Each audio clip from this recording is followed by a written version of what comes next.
So let's start with the next topic. So the next topic is basic laws of electromagnetics. So EM is usually abbreviated as EM. So henceforth I'll write as EM only for electromagnetics. So the first law is Gauss law. So before starting with that law and obviously with this topic, I would like to make clear one concept. Suppose you have studied integrals in mathematics, right? So if I have a double integral and I have E vector dot ds vector. Now I hope everyone is comfortable with these things. What is E? It is electric field intensity, and since it has a magnitude as well as direction, for example, if there are two mobile towers, or if there is one mobile tower and there is a mobile phone, what will happen? Some wave is coming from this tower to the mobile and inverse. So this is EM wave. So it is an electromagnetic wave which consists of electric field and a magnetic field. Okay.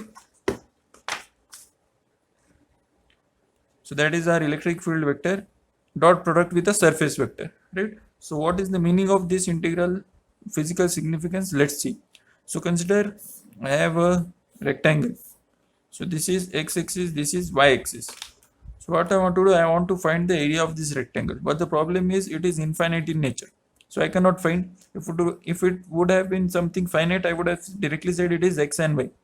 So if anything is infinite, what we do? We have seen it in the derivations of electric field and magnetic field intensity. We divide it into very small segments. So let's divide it into very small things. So this is dx, this is dy. So you know what is this area for this small square now? This will be dx dy will be the area. So I want to find out the entire cusp of the area. So what I do, I integrate it. And there are two variables, I integrate it two times. So this is double integral of dx dy. So let's try to relate this with this integral.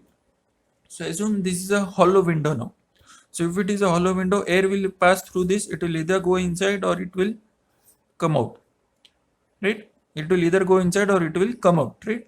Now let's say it is now perpendicular to the in the plane of the paper. Let's say I tilt it by some angle theta. So what will happen? So the amount of air will decrease because it is having less area now, because it will be multiplied by cos theta or sin theta, whatever, right? So because of that, the amount of air flowing is decreasing. So what will happen? What this means is the hollow window tells us how much of the amount of air goes past the window. So what does this integral indicates? The amount of air passing through the window. That is the meaning of this integral, right? Or what is dx dy? It is nothing but surface area, right? So I can say double integral of ds. So I can say amount of air passing through the window or amount of air coming out of the window or going inside the window, I can say, right? So that is what this integral represents, right? And it is 1 into ds. That one is replaced by electric field intensity, right? So otherwise you can say it is some function of x. So amount of that function, which was in this case air. So here what is it indicating? This is very important, so I'll write it. Amount of electric field intensity, that is E vector coming out of a surface. So that is the meaning of this integral. Very important. So let's start with the topic now. So this is a very important topic. You either get a question on this. We will discuss after the topic. So Gauss law for electric fields. So what does this say? Let's say I have a point charge Q. So as we have seen in the previous lectures, what will this point charge do? It will not just sit there. It will do something. It will generate a field around it. That field is called as what? Electric field. So it will emanate electric field around it. And it will be what in nature? It will be spherical in nature. I mean, the area encompassed will be spherical, because if this is a point charge, it will radiate in all directions. If you have a mobile tower like this, the tip of the sketch pen represents mobile tower. What will it do? It will radiate in all directions, right? So it will be a spherical coordinate system, right? So let's try to calculate what is happening, right? So how will you write? Again, consider a point charge Q emanating electric field out of the point charge, right? So I want to find the amount of electric field intensity coming out of the surface. So the amount of electric field intensity coming out of the surface is, what will it be? We have seen it is double integral of E vector dot ds vector. Now coming out of the integral is E vector, coming out of the surface is E vector dot ds vector. As we have said, this is spherical in nature, right? So spherical and coming out, so obviously it will come radial. So this ds vector is dsr, right? And it is a point charge. So what we can say, it is E vector, we know from the previous lecture, 1 upon 4 pi epsilon r 1 upon 4 pi epsilon r square, sorry, 1 upon 4 pi epsilon q upon r square ar cap into dsr. What is dsr? We have seen for spherical coordinate system, r square sine theta d theta d phi ar cap. So ar cap dot ar cap will become 1, and integral theta and phi, what will it be? Theta is 0 to pi, phi is 0 to 2 pi, and 1 upon 4 pi epsilon and q is constant, and r square will get cancelled. R square gets cancelled. So what you have? Only sine theta d theta, right? So let's try to solve this. So it is equal to q upon 4 pi epsilon, integral of 0 to 2 pi, this is d phi. So it will be integral 0 to pi sine theta d theta into integral 0 to pi d phi. So it is q upon 4 pi epsilon. What is integral of sine theta? Minus cos theta. 0 to pi. Integrals are very important for this course, so make sure you learn them. So what will this be? I'll take minus outside to avoid confusion. So cos pi is minus 1, cos 0 is plus 1. So minus 1 into 2 pi. So minus minus will become plus, this will be 2. So 4 pi, that will cancel with this. So it is what? Q by epsilon. So what is this? Therefore surface integral of E vector dot ds vector equal to q by epsilon. Now there is one more quantity, d vector. What is it called as? It is called as electric flux density. Okay, and its unit is coulomb per meter square. As I always stress, the units are very important for this course, and it is given as d vector is epsilon E vector. We have already seen epsilon is what? Epsilon 0, epsilon r, where epsilon is permittivity. So what I can say, if I epsilon goes here, so this will become, therefore double integral of d vector dot ds vector equal to q epsilon, right? And we have used this diagram for that. So if you see, this is a point charge, it is coming out. So if I take any arbitrary surface, it will always be closed. That spherical surface will always be closed. That if it is solid, nothing can come out of it, right? So in that sense, we say this is a closed surface, so that we indicate with this closed circle. So how you read this? Closed surface integral of d vector dot ds vector equal to q, and charge was inside that, charge is obviously inside that surface, so we write enclosed charge. So this is what Gauss law expression, right? So it can be asked in the exam for 10 marks. State and prove Gauss law. So what is the statement? Since you are integrating, it is the total d vector, right? So the total amount of electric flux density coming out of a closed surface is always equal to the charge enclosed by the same surface. Obviously it should be the same surface. Again I repeat, I will not write it, you should know. The total amount of electric flux density coming out of a closed surface is always equal to the charge enclosed by the same surface, right? Now we can further change this. So we get by divergence, this is the theorem. What is divergence theorem? It is very important. Two theorems are important. Divergence theorem, closed surface integral of A vector dot ds vector equal to volume integral of del dot A vector dv. And there is Stokes theorem. That is Stokes theorem you have studied in mathematics. So it is given as line integral of A vector dot dl vector equal to, what is it? Yeah, surface integral of del dot A vector ds vector. Okay, it is a dot product. Okay, see, this will be a scalar, right? So it won't be a dot product. Sorry, I'm sorry, it is del cross a vector dot ds vector. Okay, so this is Stokes theorem. So we are using divergence theorem. Why are we using divergence theorem? That is also important. What we have, d vector dot ds vector. So d vector dot ds vector can be applied here. It cannot be applied here. So we are using divergence theorem. So you should know when to apply which theorem. If we are having surface integral, we can use divergence theorem. If we have line integral, we can use Stokes theorem.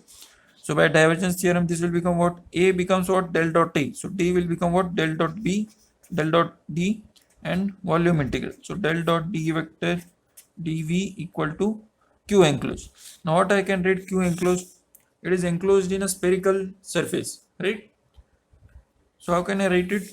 If I want to write obviously in terms of volume. So what is the unit of Q? Coulombs.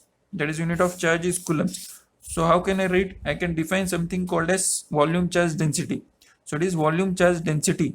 So volume, it is a charge, so obviously coulomb should be there, and it is volume. So per meter cube. But I want the unit as volume only, charge only, coulombs. So I should multiply it by what? Volume. So what it gives me? Rho v into volume, right? But I have to write in integral terms. So what will it be? Volume integral of rho v dv. So coulomb per meter cube into meter cube gives me coulombs only. So units are satisfied. So therefore you cannot directly cancel integrals.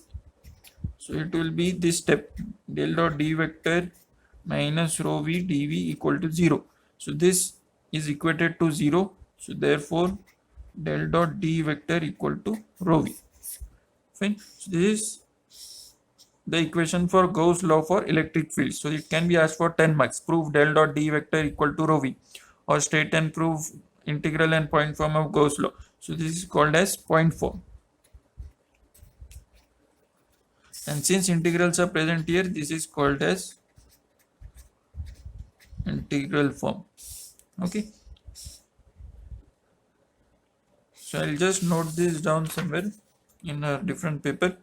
Why, that will come to know in the due course of lectures in the coming 3 to 4 lectures.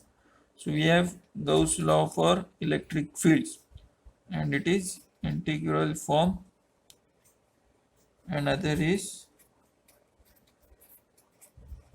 point form. So Gauss law for electric fields, what was the integral form? Closed surface integral of d vector dot ds vector equal to Q enclosed, and point form is del dot d vector equal to rho v, right? So this was what? Gauss law for electric fields. So then we have the second law, which is Gauss law for magnetic fields. So what we said here, total amount of electric flux density coming out of a surface is equal to the charge enclosed by the surface. So this was talking about what? It was talking about electric charges. That is very important. There are two phenomena, electric phenomena and magnetic phenomena. So let's consider a simple magnet. What does it have? It has a north pole and a south pole. And what happens? Magnetic lines of force or magnetic field comes out of the north pole and goes to the south pole, and inside it goes in this way, right? Same way here. So you might know that small pins, well, a case, if you keep all pins here and inside below it, if you have a magnet, they will form a shape somewhat like this, right? So emanating out from the north pole, this way, and coming inside from the south pole. But what happens if I break the magnet into two? So I break it into two. So I have two magnets. So if this length is L, this is L by 2, and this is also L by 2. I cannot separate the poles. That everyone knows. But again, what happens? The field is going like this direction only, and this way, right? So whatever happens, I am not able to separate the magnetic charges. That is what we are seeing, right? So they are always emanating. Let's say if I call this plus, this minus, they are always emanating from the positive polarity and ending at negative polarity, and inside also they are good. So I never cannot separate and I can never separate the magnetic charges. So this we say in technical terms as we don't have a magnetic monopole. That is, we'll always have a two poles. So that is what we are trying to say here. So what does Gauss say for this is, again you don't have to buy it. What we know from this equation, the total amount of electric flux density coming out of a surface is equal to the charge enclosed by the same surface. So for magnetic flux, what will it be? The total amount of magnetic flux density coming out of a closed surface. Now what is magnetic flux density? That we have seen last time. So the total amount of magnetic flux density coming out of a closed surface is equal to what? The magnetic charge enclosed by the surface. But what we have seen, we can never separate the magnetic charges. Therefore, what happens? The total amount of magnetic flux density over the closed surface will be what? Zero. Because if it is emanating from the positive point, it is going to the negative point inside of it.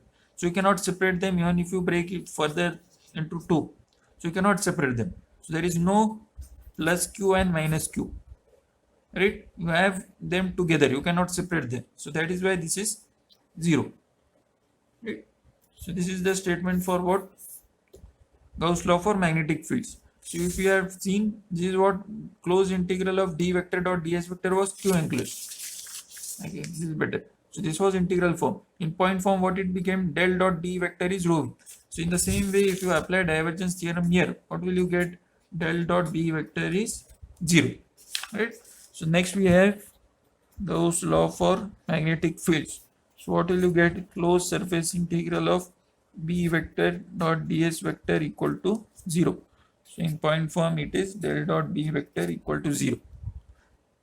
So like this, we will have many equations, many derivations. So make sure you don't buy at them. Make sure you understand the concept. Again, if you have doubts, you can always mention in classroom. I can discuss them in classroom if it is feasible, or else I can discuss in the next lecture. So if you have doubts, please post them in classroom. Don't be under the impression that our doubts won't be solved since we are having online lectures. That is not the case.